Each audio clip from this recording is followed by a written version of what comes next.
Special thank you to the panel for being here today. They have much more boring things that they should be doing right now. And also to Dr. Verdun, thank you so much for being here. She's our advisor.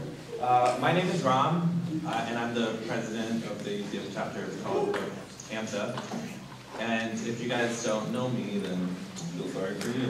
I went to UCF undergrad, and I was in your seat for the first Coffee with the Com. I think it was 3 years ago, and I was sitting where you were sitting, so it was a real pleasure to be on the opposite side of that and to see you look so nervous. Okay. And it's a real honor for us to be in the presence of royalty here tonight. We have Will King, who is the founding member of the UCF College of Medicine.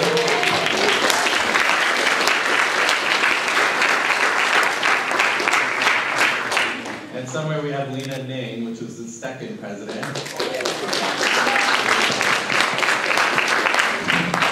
Very quickly, I want to introduce my e-board who makes everything possible. We were just getting started, but it's going to be an awesome year. Let me first introduce my right-hand gal for this event, Ms. Morgan Steins. And let me introduce our VP of Fundraising, Kathleen Courtney. Our VP of Community Service, Kamal. Our Secretary, Sophie. And our treasurer, Cameron. Is that everyone? Okay. We have like 7 officers. Okay. A little bit of history with the Coffee with the Com. This is our 4th time doing this, and we really enjoy doing these mentorship events, having you guys over to the College of Medicine, because as medical students, we love to mentor as much as you guys need to be mentored. So hopefully, in the spring, we'll have another event like this, which will be much more academic, and we'll invite you guys, and you'll have to wear suits. Now, before I turn it over to Morgan and we get started with the night's events, I want to talk to you very quickly about a subject that's very, unfortunately, dear to my heart. And I was inoculated / infected with this information thanks to Dr. Verdun all those years ago when she was a speaker at an undergrad AMSA meeting. And she came to talk to us as a clinical psychologist and as a representative of the College of Medicine. And she talked about something called imposter syndrome. Has anybody ever heard of imposter syndrome? All right, all the med students. So, imposter syndrome will become apparent to you when I ask you a couple questions. So this is a little bit of audience participation. Okay. Now, speaking to the undergrads, raise your hand if you've ever had the feeling that you didn't really know what you were doing, and it was just a matter of time before someone realized it and exposed you as a failure. Everyone raise their hand. Perfect. That is imposter syndrome.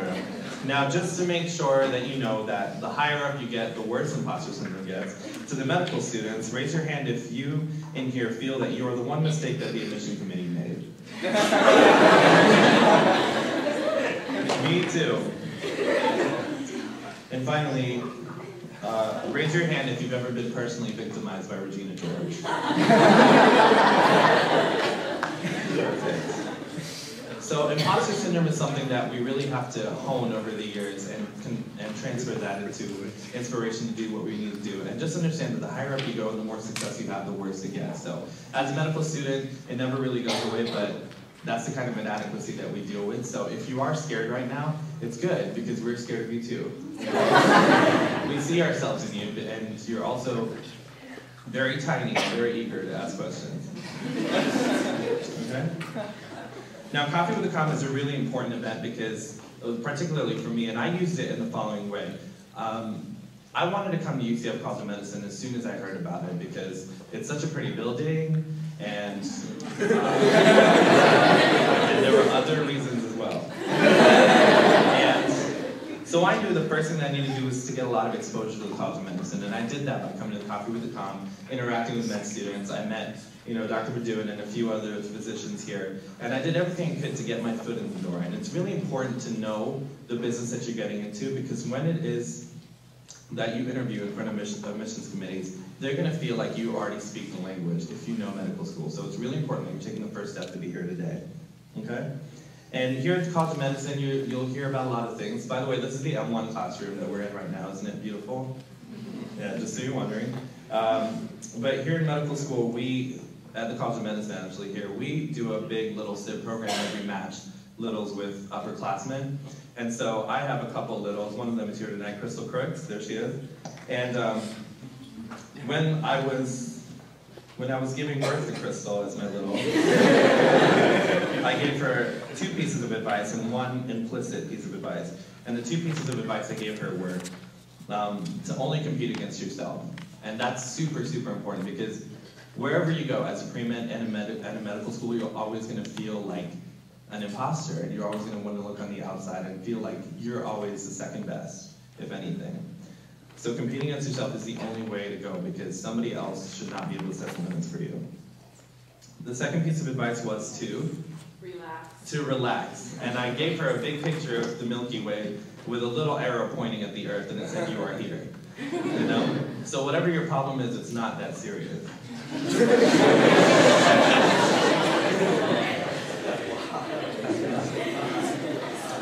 And my third piece of advice is to never take advice from anyone. So my advice to you tonight is to enjoy yourself, to ask questions. Please ask questions, because we always seem to get the ball rolling around 8:15, and we got to get out of here at 8:30. And please use our contact information that we give to you, and we'd love to hear from you guys and see you again in the spring, okay? Have a good time tonight, guys.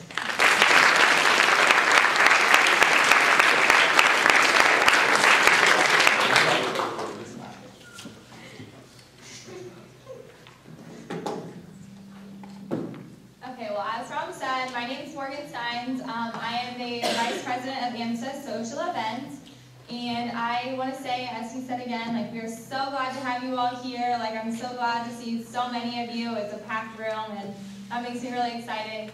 But unfortunately, I'm not as funny or witty as Rom, so I'm just going to pretty much tell you how things are going to go tonight. So, first, we're going to have our wonderful Dean of Student Affairs come and talk to you, Dr. Verduen. And after that, we're going to have a student panel, and we are so lucky that we have a member from all 4 classes here tonight. At least one member from all 4 classes are going to be on the panel for you guys tonight, so feel free to ask questions to any of them, to all of them. We have a wide range here. After the student panel, we're going to have a tour. We're going to have some students take you around and see this beautiful building and all that it has to offer.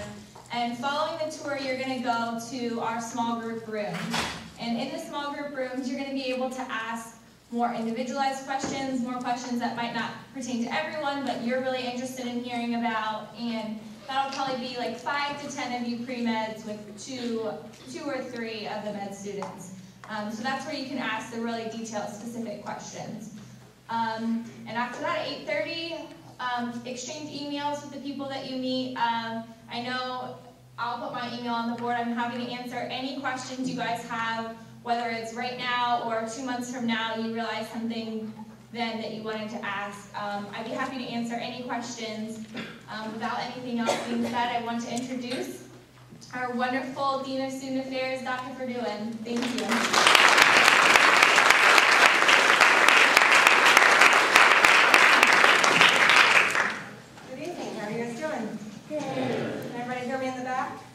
I'm suffering from viral upper respiratory infections. My ears are plugged and I can't tell how loud I am. So if I'm not loud enough or if I'm too loud, somebody let me know, please. So I was gonna actually say exactly what Morgan said, which is this is the first Coffee with the Com where we've had students from all 4 classes, and I think that's really a great thing. You know, I was a member of AMSA back when I was a medical student, and I was actually president of our chapter, and that's one reason, I think, why Will asked me to be the advisor 4 years ago, and AMSA has always been near and dear to my heart, so I love to be a part of this event. I wanted to talk with you guys a little bit about getting into medical school. Let me start out by asking you guys, what do you need to do to get into med school? Have a passion for it. Have a passion for it, okay? So I'm going to write on the board. I'm going to call that, in admissions lingo, we call that medical motivation, so passion for it. What else do you need to do to get into medical school? Study. Study. Yeah. Study. So just study? Hard. How hard? How do you know if you studied hard enough? So I'm going to say academics. Okay? So academics, studying hard, doing well in school, basically. What else? The MCAT, you have to do really well. MCAT, all right. Everybody knows what the MCAT is? Okay. Lots of grumbling about it. Okay. What else?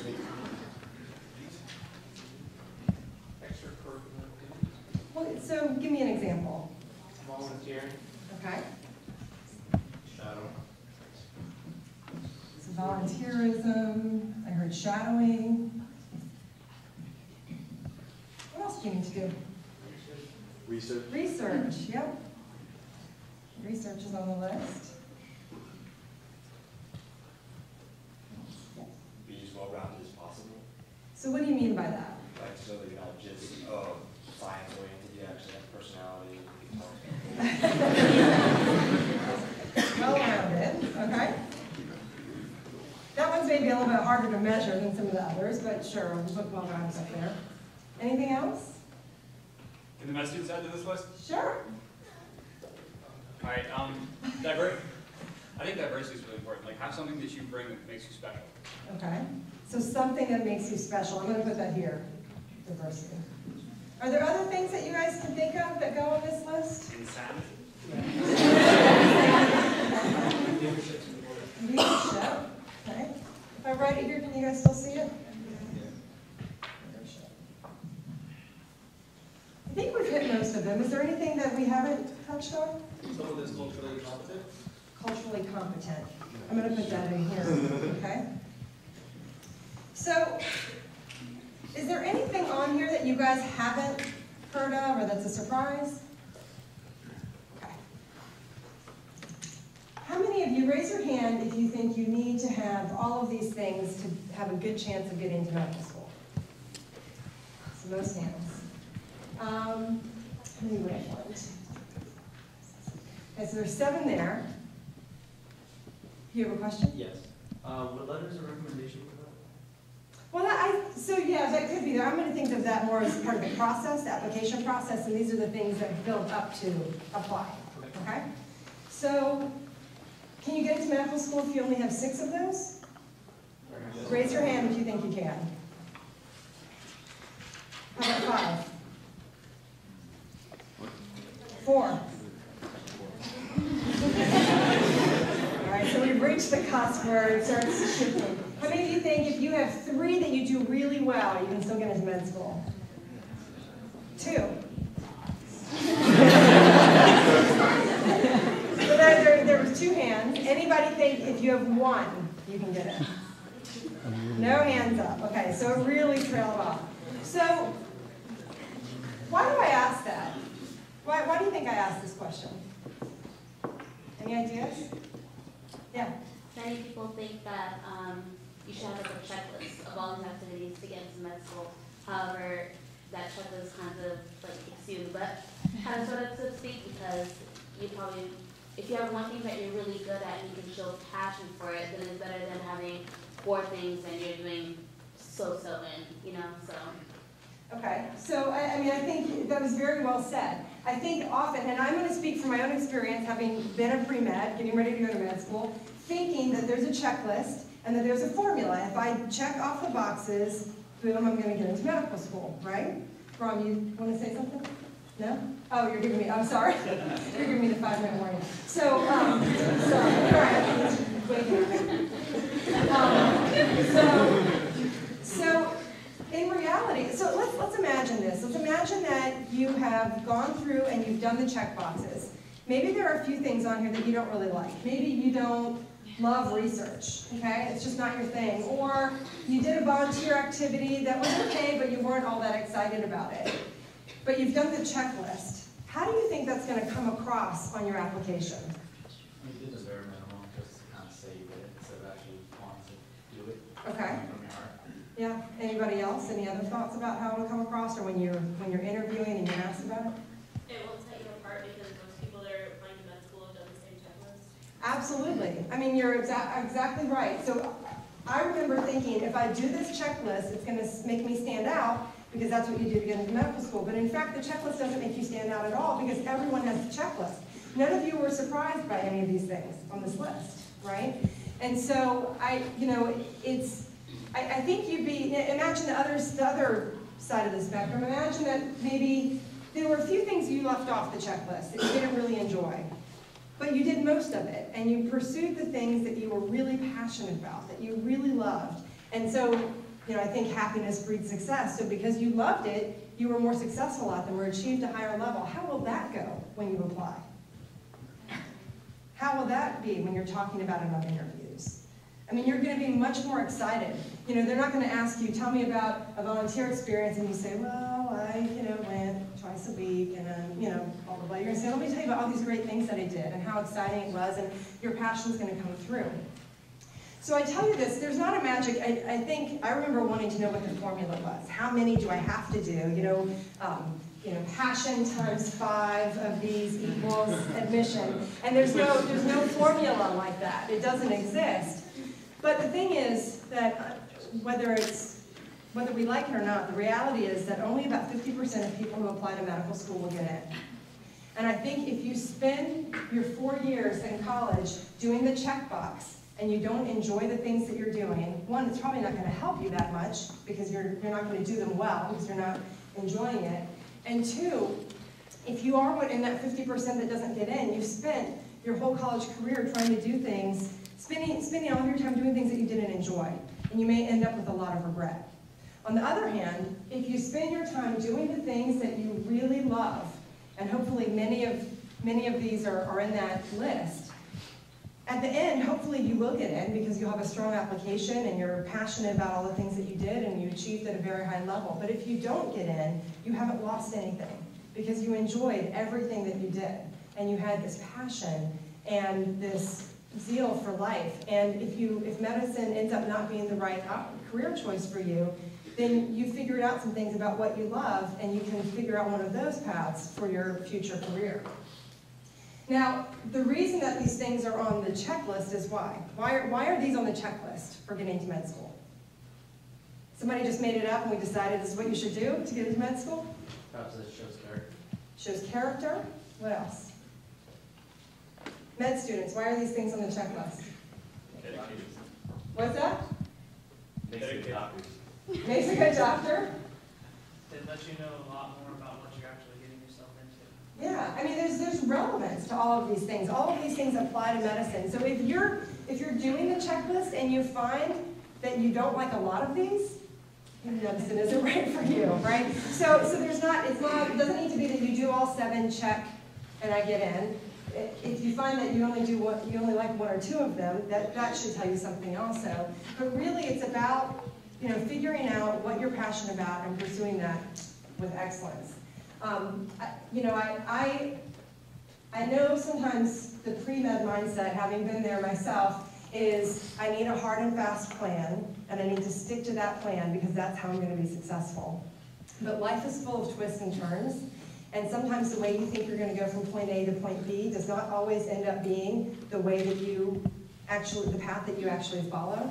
And sometimes B ends up not even being what you are interested in.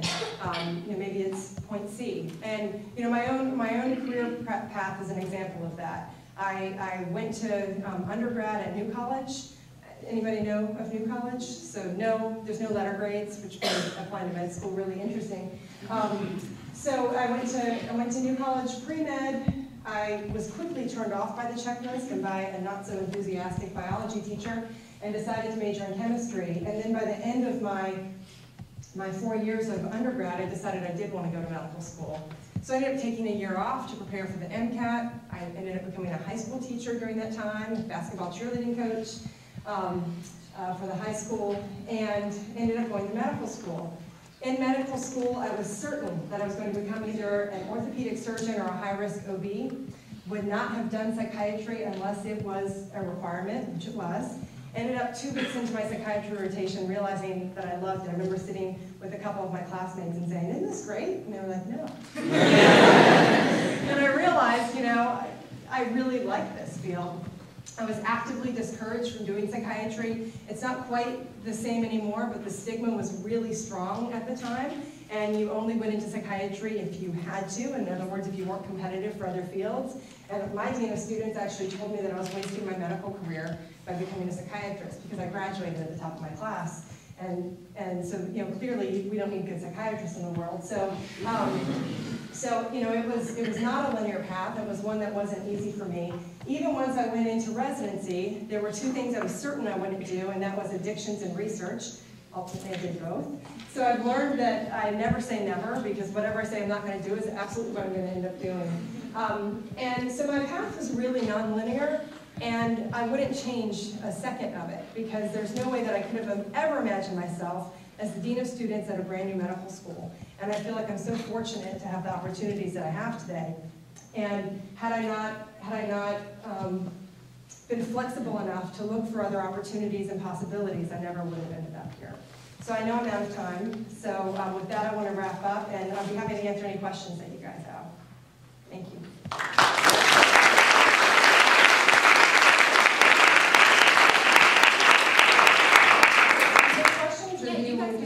Do you guys have questions? Yeah. My advisor actually told me that, because he's part of the committee here, and he said that they look for 7 things. And if you have those 7 things, you go in one time. And if you don't, you go in another. So that's why I'm really key on those things too. Well, I think all medical schools look for the same things, and we've outlined them essentially here. These are the things that medical schools look for. And all medical schools are looking for people who have the head for medicine, who can understand it, who are smart, who are intelligent, who like to think about it, and who have a heart for medicine. And that's really what UCF is no different. I mean, all medical schools are looking for the same things. I don't want to put any of our med students on the spot, but I don't think that everybody that we admit here checks off every one of these boxes. I'm not going to ask you guys if you say, oh, I only did this many, but I mean, I think, would you guys agree that maybe you didn't check every single box on here? Okay. So it's there's no magic number, and I know everybody wants one. I think my recommendation, knowing what I know now, if I were applying to medical school again, I would try out all of these to see if I liked them. I never thought I would like research. This is the thing I thought I would hate. I ended up being a primary researcher for a period in my academic career. And so you never know. And it may be, maybe your first volunteer activity, maybe you're volunteering with kids, and that's just not a good fit, and you do better volunteering with people who are homeless. And so you might need to try a few things out to really figure out where your passion is. And I think that's the approach that I would take. Other questions? Can I add to this? Yeah. Because I think this is really important. I'm a first year, so I'm kind of new to this, but one thing that I have recognized now that I'm here is there's so many people, again, it's all about passion. Like, for instance, I just had a classmate who just was nominated for their second Emmy nomination yesterday. So it's like we have such a diverse student body who have excelled in whatever they're passionate about. Again, it's not all about just, medical, which of course you need to have, but at least my philosophy and the people that I see around me, we're all unique. And just make sure that whatever you do, you're definitely passionate in it, because it's not going to be worth it if you're not passionate in what you're doing. And I think that's a great point. I don't think you can write unique on here and then check off the box. I think it has to be something that you really love, because that when you really love it and you're passionate about it, that's when you're going to do well with it. And then you've lost nothing, because if you get into med school, great, and if not, you've figured out something that you're passionate about, and that might lead you down another path. Somebody else had a question? Have you got a student that applied and interviewed, but wanted to become a physician, but also wanted to go into administrative medicine, like had a passion to become a physician and go be an administrator or be a dean? Yeah, sure, absolutely. I mean, I think people come to med school with all kinds of passions. Some people want to do research, some people want to do clinical work, some people want to do global medicine, some people want to do administrative work. I knew, having been a high school teacher, that I wanted to be in academics, and I wanted to be teaching in some capacity. So, I think everybody has kind of what they think they want to do, and then of course, sometimes those things change, like I'm not an orthopedic surgeon, so I mean, I think you need to say, it's all about being open to the possibilities that present themselves to you. question, one more point that Mike just said. I think it's really important to kind of find what makes you different and unique and run with it. Kind of make that the focus of your application, because a lot of the trends now in med school is really diversity. So what do you bring to the table?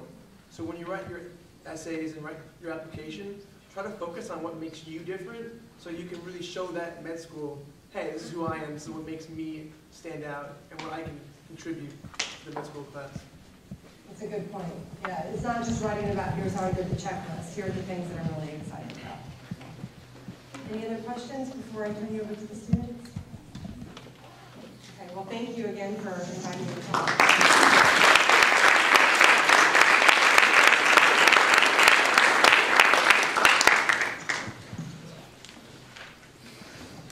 Yeah, I just want to say thank you again to Dr. Verduen. We're so glad we were able to have you tonight.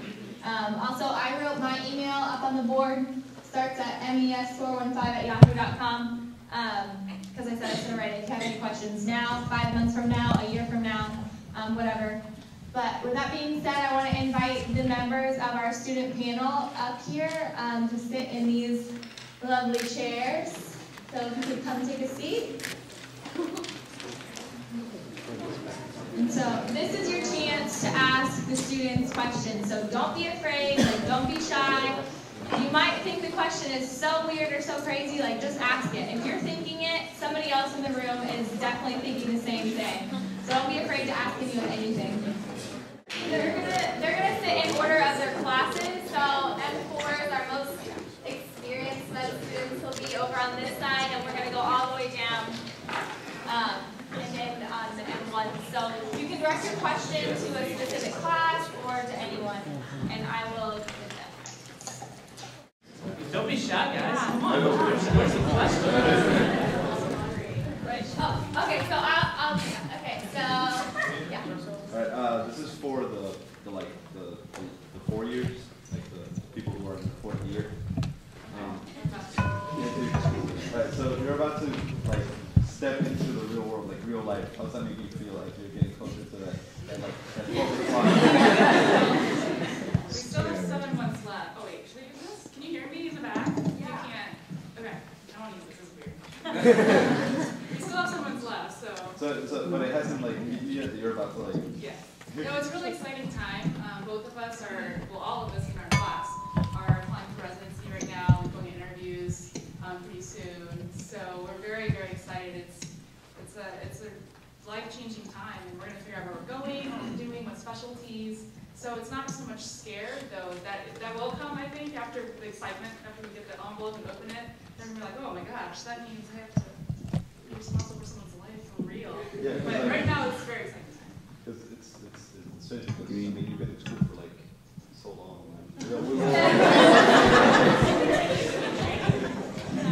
We like to consider ourselves a guinea pig class. Everything that's been tried in this college has been tried through us first. And so we're ready to move on. We're done with college. We're ready to get done with medical school. Yeah, I don't know this. I have a loud voice. I'm told I have a loud voice. Yeah, I mean, I agree with everything she said. We're here. We're moving on. So you go to medical school to become a doctor. You don't go to medical school. You go to medical school. And then truly, most of us have 3, 7 to 10 or whatever more years of training. We're going to be under the supervision of attending physician.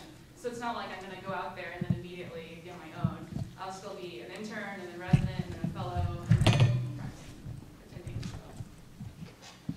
Okay, sorry. So I'm going to have them all introduce themselves now. I'm nervous too. Okay, so I'm going to have them all introduce themselves to you and let you know what year they're in. Yeah. I'm Tiffany, 4th year, going to OB-GYN. I'm Virgil. I'm also 4th year. I'm going into internal medicine. And I actually also did engineering in undergrad. I like to stress that on UCF medicine because I feel engineers have an interesting approach to medicine. At least the scary part of how you go from engineering to medicine.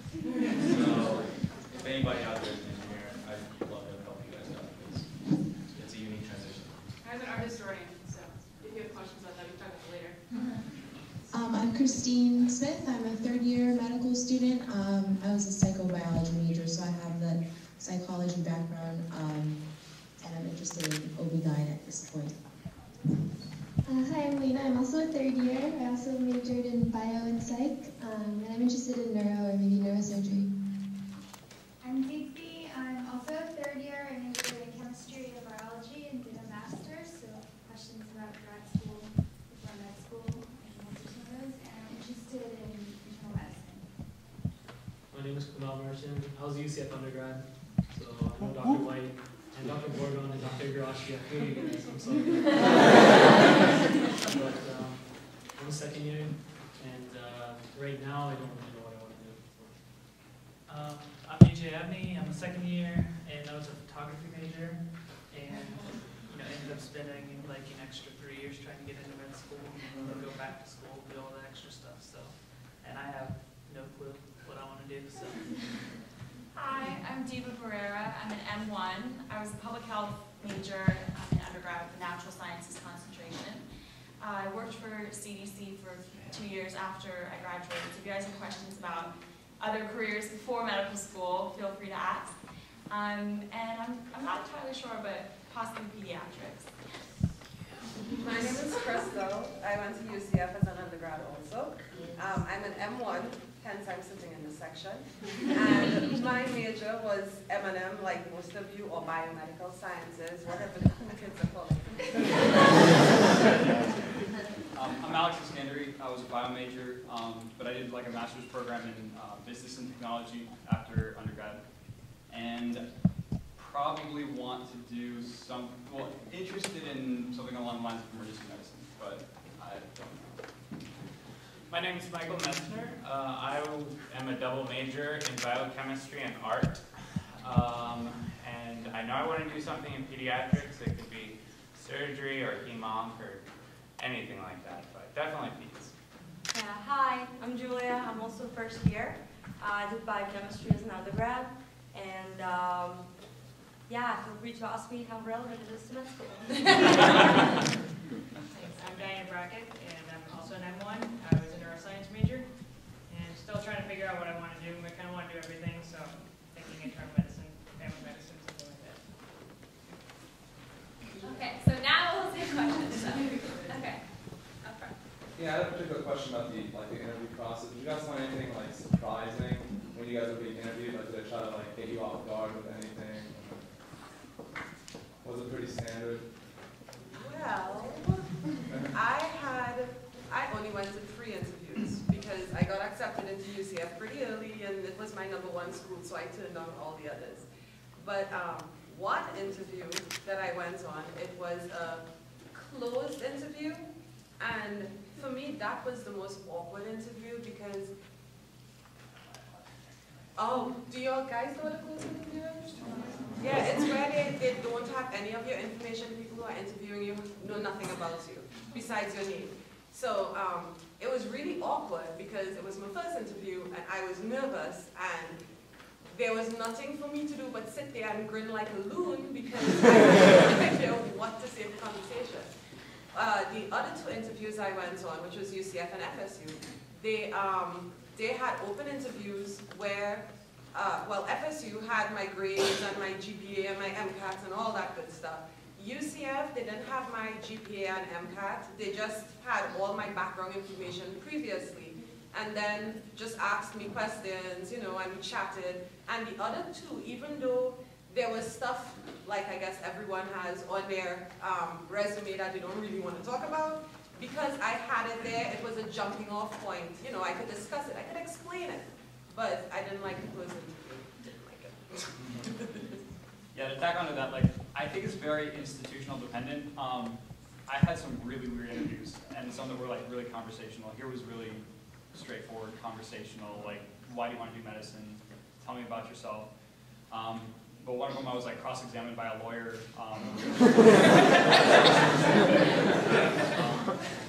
There were some weird ones, but it just depends on the school. Here actually, Oh, yeah, here I remember, let's see, they actually quoted one of a part of my personal statement or one of my essays or something and quoted it and said, can you explain this a little bit more? And then I had one interviewer here who actually started, had lived in France previously, and they just started speaking French to me in the middle of my interview. So for about 5 minutes, we kind of did a whole French interview. Maybe you have any different types of experiences they want to share? Yeah, I guess just to sum the interview experience, I think you should definitely do your due diligence before you go to the interview, prepare, know what you want to speak about, know what it's like to, we talked about passion and all of that.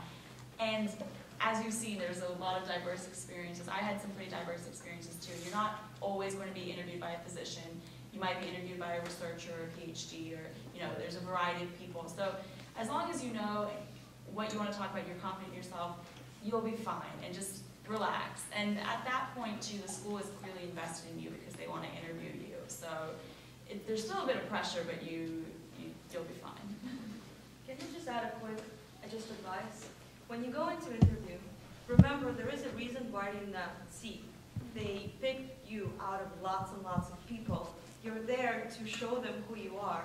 Don't try to hide behind this poker face, trying to be someone who you're not. Be yourself. Show them how great you are. Show them why you're there.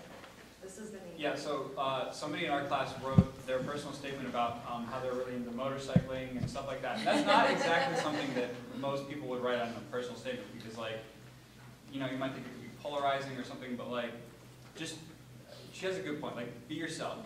I mean, there's nothing is really going to show a colorful personality that's fake, I guess. Does that kind of make sense? Be confident.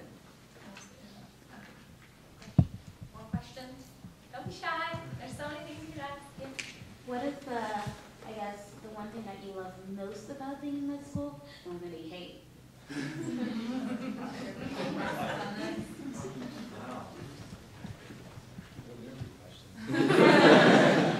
I just asked that in my residency interview. I was like, what do you like most about your program?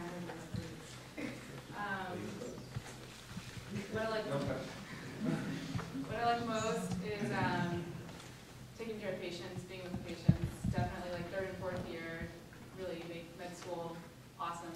What I like least is having no control of my time whatsoever.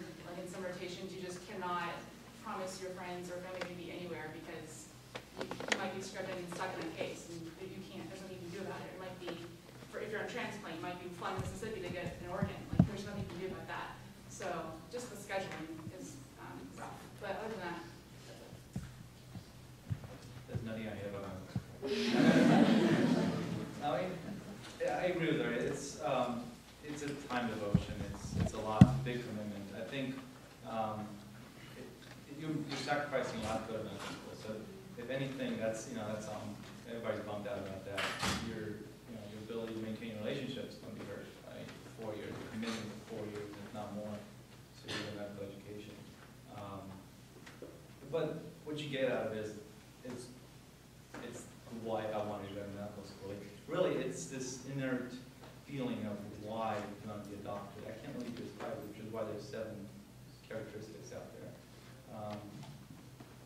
I think the best way to describe it really is when you're on your 3rd year rotation, which is most of the time when you're most med schools when you actually start doing clinical rotations.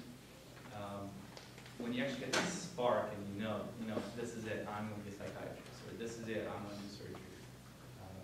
When you get that spark, that's, I think, one of the best experiences in medical school. When you actually, it's self-promoting, this is it. To me, nothing can replace that. Well, I'm just sentimental.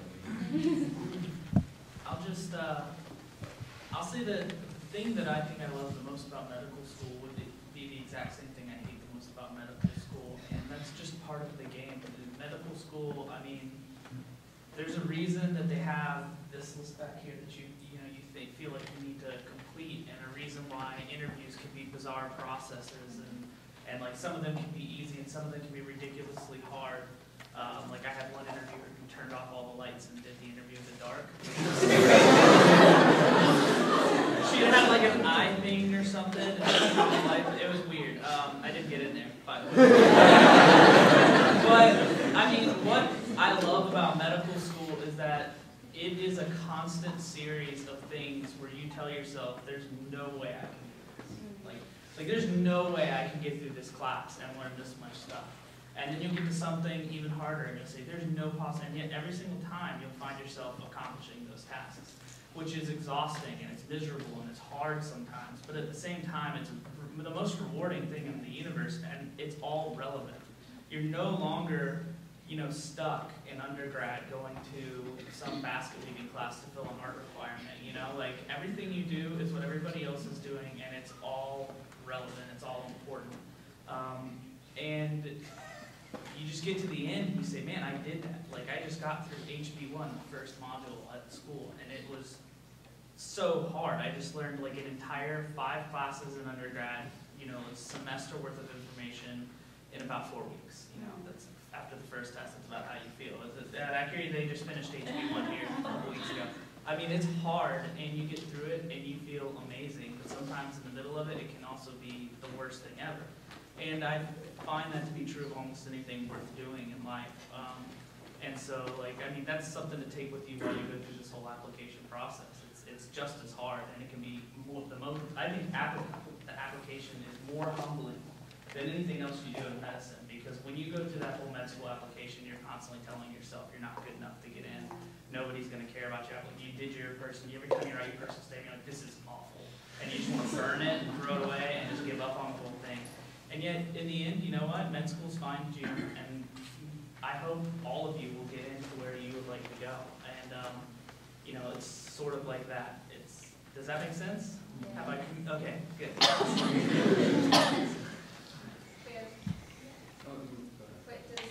Yeah. Is the grading system similar in medical school than it is in undergraduate? That's just some smarts. Depends on where you go. No bell curves. But here, it is exactly the same as it is, except that there's no curve. So it's all how you do. If you get an A on the test, that's your A.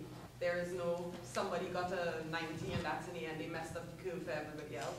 There's no A minuses, B pluses, or anything. So 90 to 100 is an A, 80 to 89 is a B. So that's how at least it works here. And there's no D's. Yeah, there's no D's. You get a C or you fail. It'll vary too. A lot of schools in the first 2 years do pass-fail.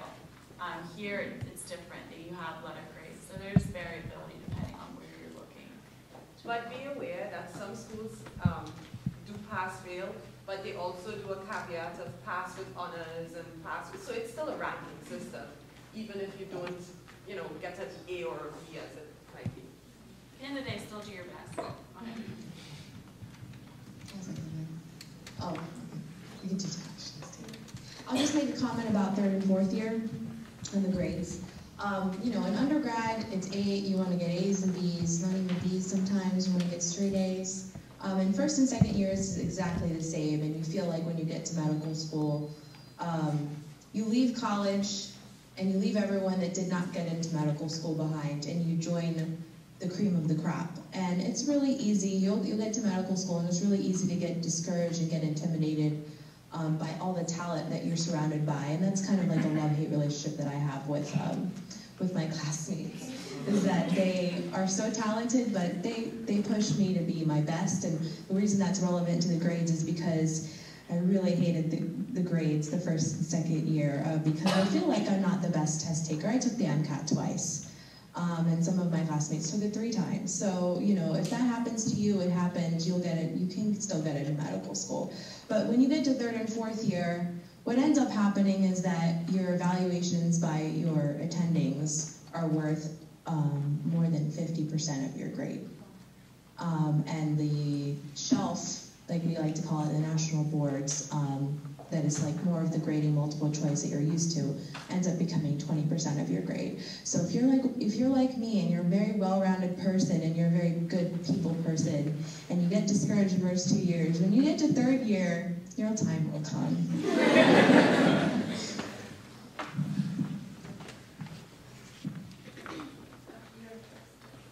So what happens here if you end up failing a class? Like, do they kick you out No, I've actually had discussions with Dr. Kibble, who's one of the deans here, about this, and basically it just depends. They don't have any set regulations as far as like what is the official thing that's going to happen to you. They leave that wide open because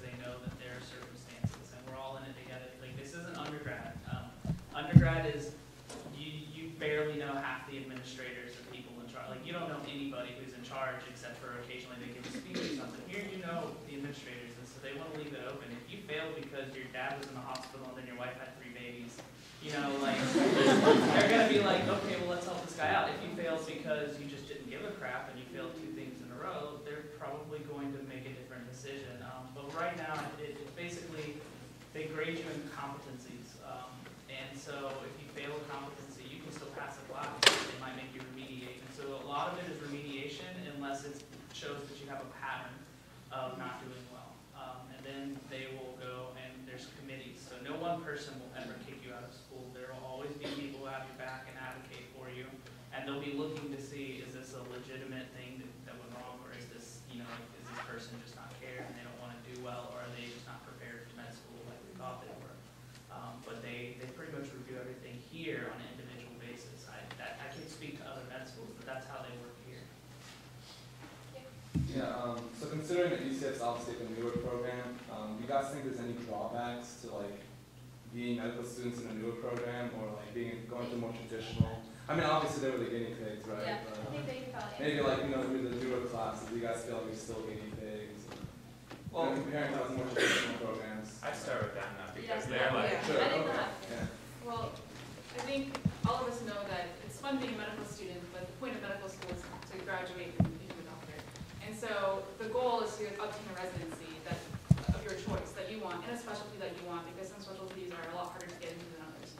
So I think a way to decide whether UCF is a good program or whether there are drawbacks is seeing if we get into good residencies, right? So right now in our class, what? No pressure, yeah. So right now in our class, we're receiving invitations, and we're all, I mean, a lot of us are getting invitations to top programs around the country that we had no idea we had any chance at, not because we're from UCF, but just because, you know, you have no idea when you apply to, you know, Mass General, you have no idea. But many people in our class are getting a lot of invitations. Like one of my classmates has 26 invitations, and average is like 10. So some of my roommate has 25. I mean, we're getting a lot of love from around the country. So I don't think that to achieve the whole outcome of medical school, I don't think we're failing that aspect at all. I agree. When I say with guinea pigs, I mean, you know, lots of love. Yeah. It's a running joke. It's a running joke. Yeah, it's, you know, we all signed up to be at a new school, so we kind of knew we'd taken a risk.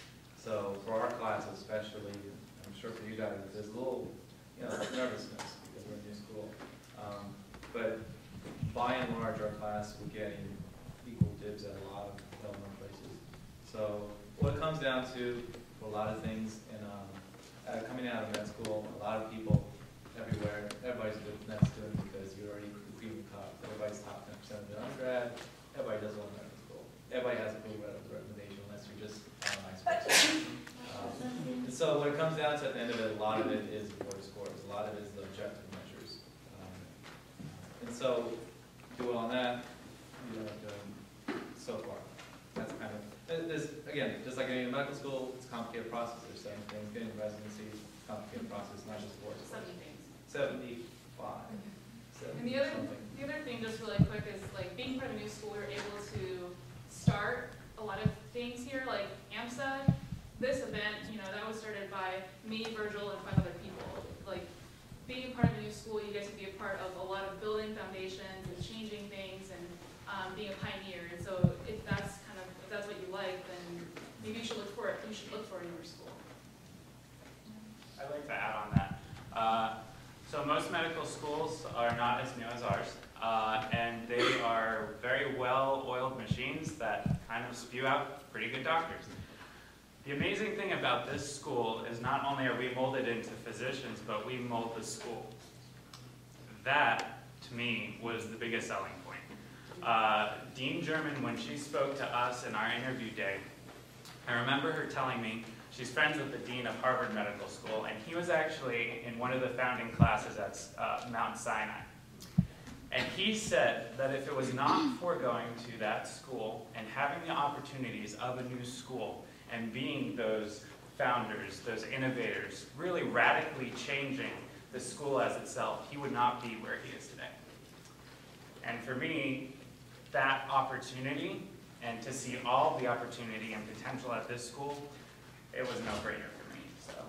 And to add to that too, I mean, like Tiffany and Mike both said, like you have an opportunity to be a visionary here, and most of you are probably already visionary in some capacity that you enjoy, but you get the support here also. So if you want to bring something here, or you want to start something here, you have the faculty support too.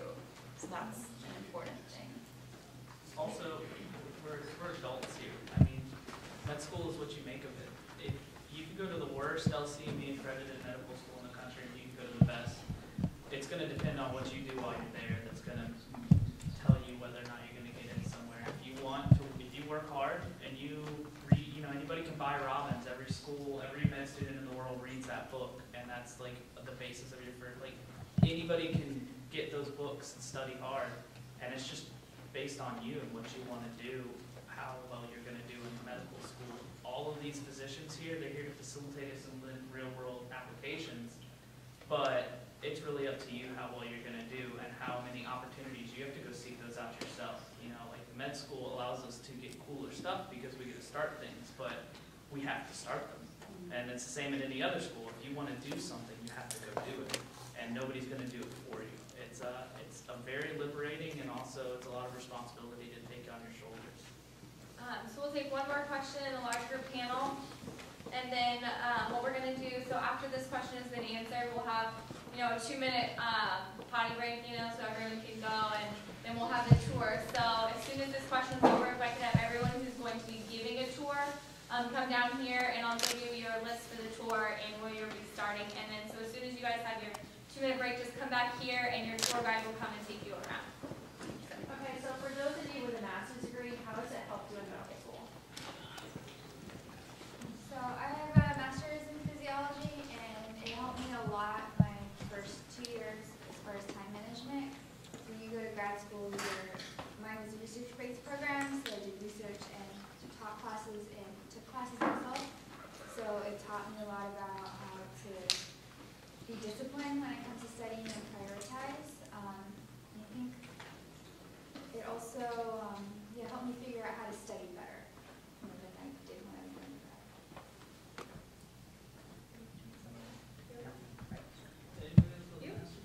Well, I think so. I think a lot of it depends on what you do. So I was kind of this really funky program that's in business and technology, and it really helped me to, for one, like somebody else pointed out, be interesting on my applications. And another thing that it did was it just taught me a lot of things that I plan on using for practice in the future. Integrating knowledge outside and coming up with innovative solutions to things and putting them into practice and getting them rolling and creating something brand new that nobody's ever done before. So it kind of just depends on what you've done. Some people it helps them with time management. Some people it helps them get in. I don't know. I think it can help you any number of ways, but it's very, very good.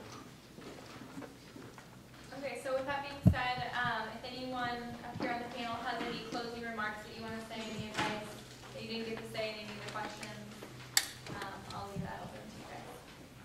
So I see a lot of interviews. There's 3 tenets I like to tell anybody that is in medical school. Some of you guys probably heard this down before. I feel like, and if you're able to describe these things to yourself, you go a long way in getting a medical school and choosing medical school.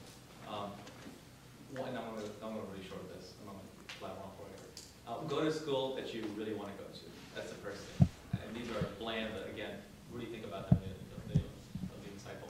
Go to school that you really want to go to. You have to be happy where you go. Okay, that includes the actual place where it is regionally, to people that are around you, to if there's snow or no snow. There's a lot of things to break it down. 2, go to a place that will take you where you want to go.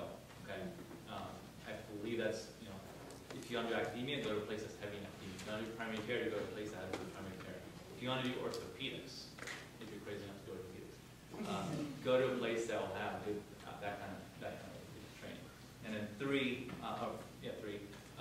If all those, in my opinion, if all those 2 things are satisfied, go to the cheapest option. So, money's any money should be last because it's a very significant investment in your career and your education. Again, people might give you different orders, and that's okay if that's my 2 cents. Just give you some unsolicited advice. So going into medical school, you're getting yourself into a big commitment that you may not realize that you're getting yourself into, and it's a lot of work, and you have very little freedom for the next 4 years of your life. But really take a look at yourself and your motivations, and if it's what you really want to do, it's worth it. Like, you can wake up at 5 in the morning and be like, I'm so excited I'm going to the hospital today, or you can be like, why am I here? I should have done something else with my life. So that's something that's good to really consider before you're in the middle of it. So as long as you're sure you know it's what you want to do, it'll make the next 4 years of grueling hard work worth it, because you get to be up close and personal. People will tell you things that they won't tell anyone else, and you have the unique opportunity to make a difference in their lives, which is really special.